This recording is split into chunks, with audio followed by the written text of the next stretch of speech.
I would like to thank the Academy and especially Professor Majumdar for giving me an opportunity to speak.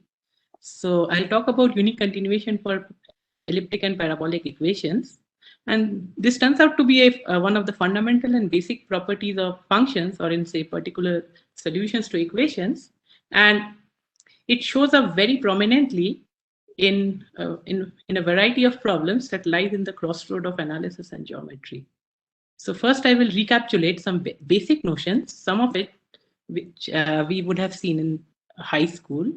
So the first one is the mean value theorem that says that if we have a nice differentiable function on a closed interval AB, and then if we draw the graph of the function and join the two endpoints on the graph, then the slope of that line equals the slope of a tangent line computed at some intermediate point.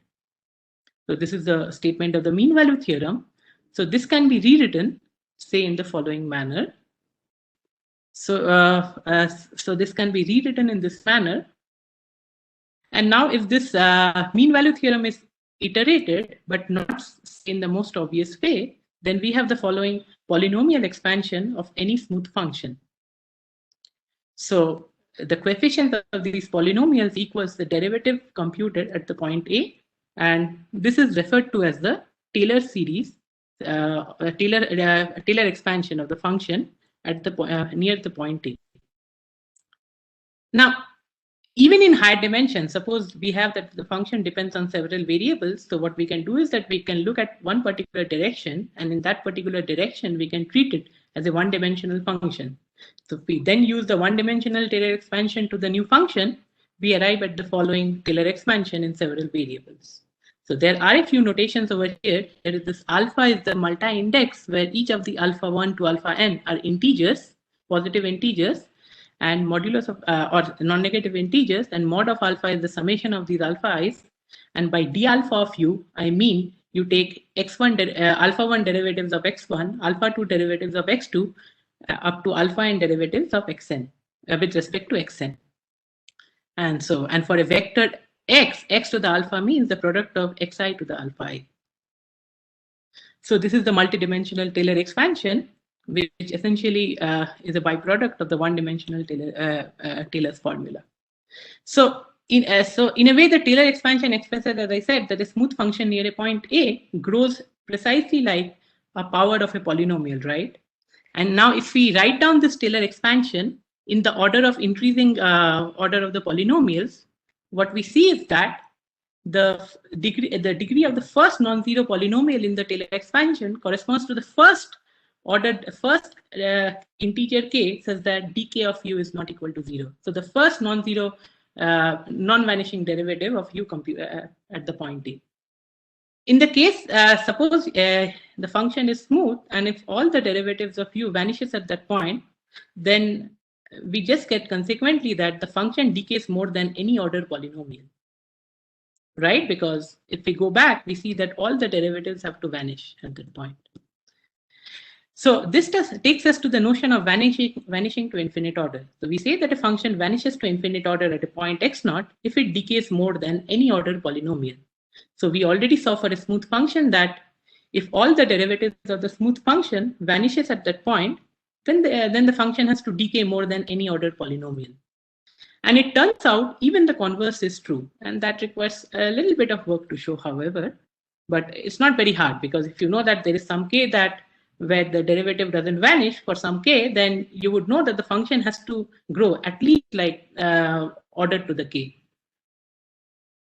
So we also need the notion of a real analytic function. A function is called real analytic if it can be represented by the infinite Taylor series. So this sum is an infinite sum, so it has to be interpreted as the limit of partial sums, so finite sum, so to speak.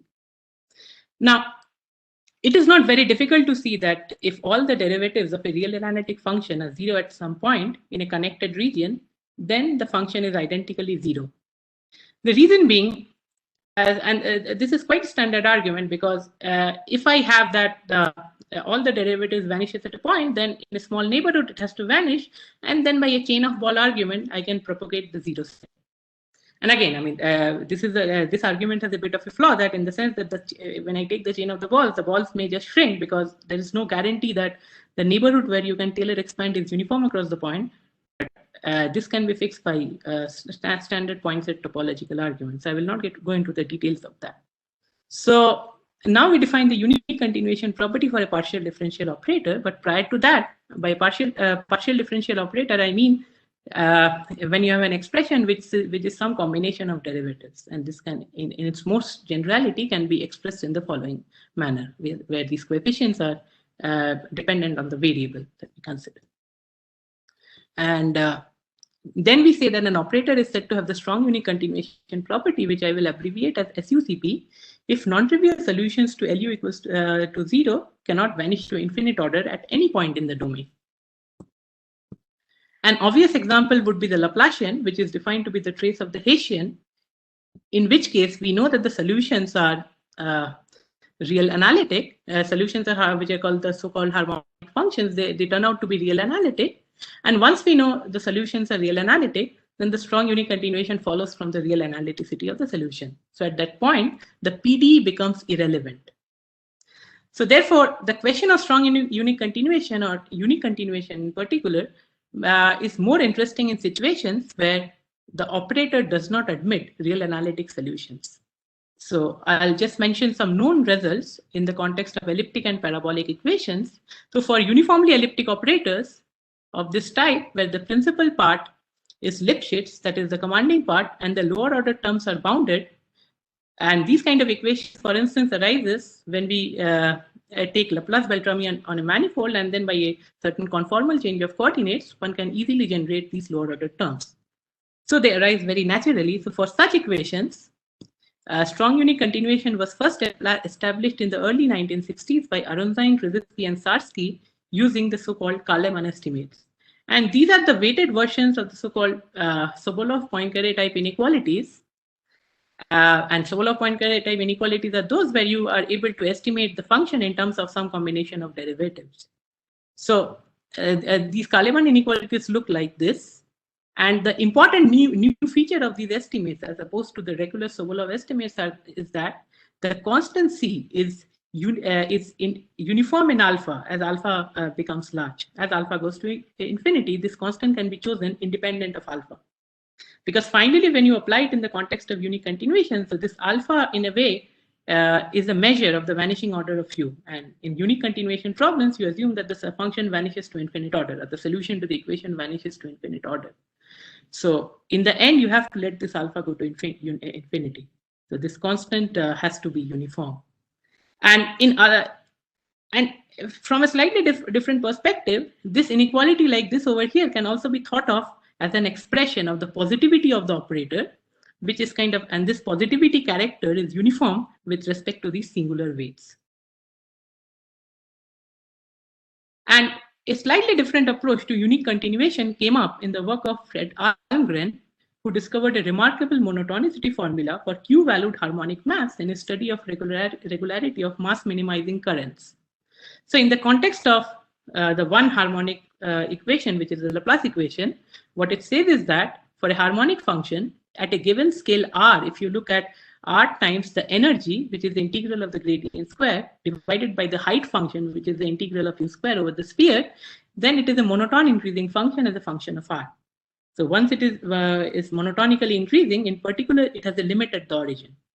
Now, the reason as to why it's called the frequency is because if we have that U is harmonic and say additionally homogeneous of degree k with respect to the U standard Euclidean dilations, then by using the equation and by a standard integration by parts argument, one can show that this frequency is identically equal to k.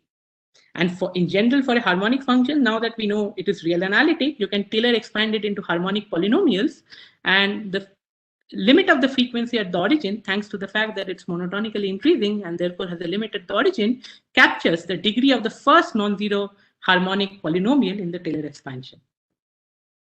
So anyway, once you have the boundedness of the frequency, which is implied by monotonicity, that leads to the following doubling property. And the important feature of this doubling property is that the constant is independent of R for all R small enough. And After this, by a very standard real analysis argument, one can show a strong unique continuation follows. In fact, and this is not by any surprise, and this should be well known to people who work on, say, abstract metric megaspaces or hyperbolic graphs and so on, that this constant, the doubling constant, expresses in some sense the dimension attached to the measure, where which is the integral of u square. So the inherent dimension that comes with it is in a way that gives you a bound on the vanishing order. So that will tell you that you cannot vanish to order, which in this case is no more than the logarithmic of this doubling constant. Now, in 1986, Garofalo and Lin pushed this approach of Almgren further, and they were able to show that for solutions to the class of elliptic equations treated by Aronszajn, Krzyzewski, and Sarsky, they satisfy a delicate generalization of Almgren's monotonicity. And using this, they were able to show the doubling property, which then implies a strong unique continuation.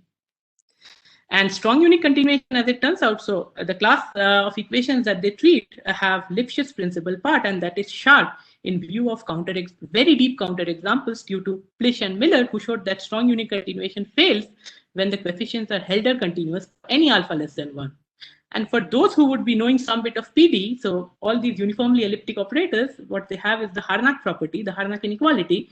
So finding a counterexample is very hard, because if at all there is a counterexample of a solution for which the unique continuation fails, then one has to have, thanks to this Harnack, which is the propagation of the positivity, that a point on the boundary of the zero set has to be a point on the boundary of the set where u is bigger than 0, as well as when u is less than 0, because otherwise either the positivity or the negativity will spread, and that will contradict the fact that the point is the boundary point of the 0 set. So it is even difficult to find a function which does that, and now you have to find a solution to an equation. So that cannot be easier. And then there are extensions to parabolic operators, which are modeled on the heat operator, and it has a long history. So it goes back to the work of Poon, then Escariaza, Fernandez, Vesela, Koch, Tataru, and so on. And the reason being, in the parabolic case, you have various versions of unique continuation. Some of them are the local features, some are reliant more on the global assumptions. So depending on that, whether you have propagation of, because you have this additional time, right? So either you have propagation of the 0 set in space, or you also have the propagation of the 0 set in space and time. In the later case, it's more of a global phenomenon, which I am not going to touch. Now I will just briefly mention some of the applications of unique continuation. So it turns out that unique continuation property, in combination with the very celebrated theorem of Relic, which I cannot mention over here, implies the absence of eigenvalues of the corresponding operators for which we prove the unique continuation in unbounded domains.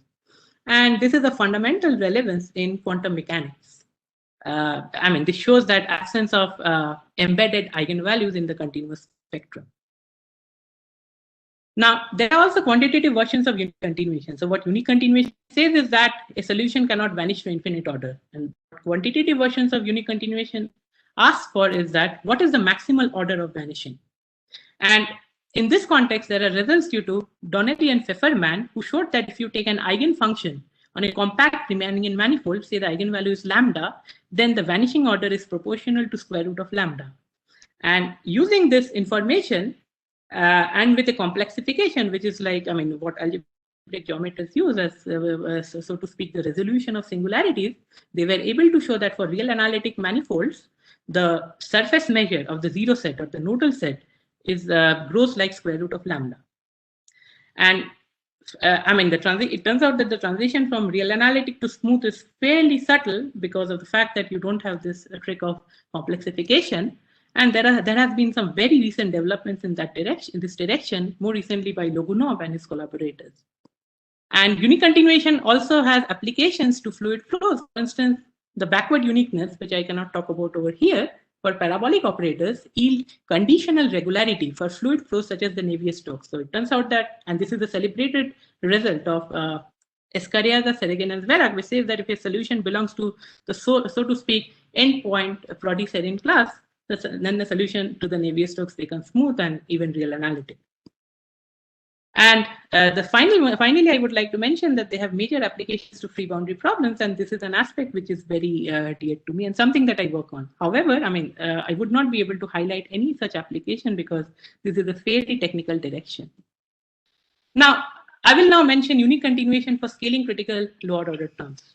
So it turns out that because I mean, generally you have that the second order is the commanding part, right? But it really depends on which space you measure the norm of the zero order potential. And it turns out that for second order operators, the scaling critical class is ln by 2. And this is something I can explain if at all questions are asked, but at this point I will skip. So this just comes from the rescaling. And the other scaling critical class is the case when the potential has the Hardy type growth assumption, which is say the model 1 being the inverse square potential. And in this case, when the potential is in the class ln by 2, there is a result of Koenig and Jerison that says the strong unique continuation holds. And for the Hardy type growth assumption, such a result is due to Yifei-Pan. Now, there are other important scaling critical classes, such as the Pfefferman-Fong class, in which case strong unique continuation was proven by one of our countrymen, Professor Sakun Chanilo, who is a professor at Rutgers, along with Eric Sawyer. And this has some significant applications to Calderon's problem of inverting the Dirichlet to Neumann map corresponding to potentials in that class. And I should mention that all these results are based on some critical versions of these Kaleman estimates, and they rely in a very major way on the knowledge of the spectral gap of the Laplace-Beltrami on the sphere, along with some restriction theorems that comes from harmonic analysis. And I have to say that these restriction theorems crucially hinges on the fact that if you take a compact hypersurface, and then if you take the Fourier transform of the surface measure, which by the Paley-Wiener theorem is a real analytic function, then if the Gaussian curvature is positive everywhere, then the Fourier transform of that measure has a certain decay property. And this is something that is proven by methods of stationary phases in the theory of oscillatory integrals. So there is a lot of embedded geometry in these restriction problems. And in fact, there is an argument of Elias-Stein which shows that Kaleman estimates are equivalent to these restriction theorems. And there are similar restriction theorems in the parabolic for Hermite operators, which is due to Thangavelu, and they have similar applications to the parabolic unique continuation theory. So I'll now just mention my own results. So I looked at Hardy type perturbation of a degenerate elliptic operator, the so-called Bawendy-Crucian operator. And in a joint work with Arka Malik, who was a student at TIFR, we obtained the strong unique continuation property. And this operator arises very naturally in several geometric contexts. For instance, it is related to the hyperbolic Laplacian, but most prominently, it shows up as the symmetric part of the Kohn-Spencer sublaplacian on the Heisenberg-Weyl group, in the sense that, so to speak, symplectic invariant solutions of the Kohn sublaplacian are also solutions to the Grushin operator. And the difficulty over here is that, as I said, that the Kaleman estimates expresses the positivity of the operator. So in order to prove the positivity in such scenarios, you have to invert the operator, in which case this degeneracy of this operator, when you invert it, gets transformed into a singularity. And therefore, this makes the analysis of the spectral projection operators considerably harder. And these spectral projection estimates are more like the analogs of the restriction theorems. And because of this singularity, they turn out to be harder than that in the Euclidean setting. And also for Hardy type perturbations of the heat operator, in a joint work with Nicola and Ramesh.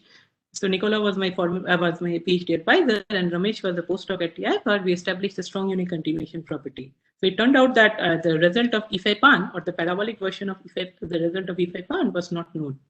So, and this relies on a delicate synthesis of elliptic and parabolic techniques, because you have to analyze a certain conjugate operator. So this is all that I had to say, and with this I would like to thank you all for listening. I have a question. You mentioned about the absence of eigenvalues of operators in relevance to quantum mechanics. Can you elaborate a little what that means, and if there is any example one can think of easily? Well, the example would be the case of the Laplacian, right? You take the minus Laplacian of the operator, and you take the complement of any ball of any radius r. There are no so that you cannot find me a function which belongs to the right energy space, which I need to quantify, such that minus Laplacian of u equals to lambda u. So the spectrum has other components, but you don't have these embedded eigenvalues in that spectrum. But we know that if we instead look at a bounded domain, yeah, that's what I then was the situation is different, right? Because then we know that so unbounded domain is the key part. Am I right? Because otherwise the Laplace yes. fairly clear eigenvalues. Yes, if you take a bounded domain, then then you have this compactness theorem, right? Of Sokolov compactness theorem. That says that that implies that the inverse of the Laplacian is a compact operator, provided you look at the right function spaces, and then you can apply the theory of compact operators. Thank you. That's good. I don't see any other questions in the chat box. Sumesh, are there any questions? No other questions, sir. Okay, all right. Please join me in thanking Agnit once again. Thanks, Okay. Agnit, for your timely talk. Okay.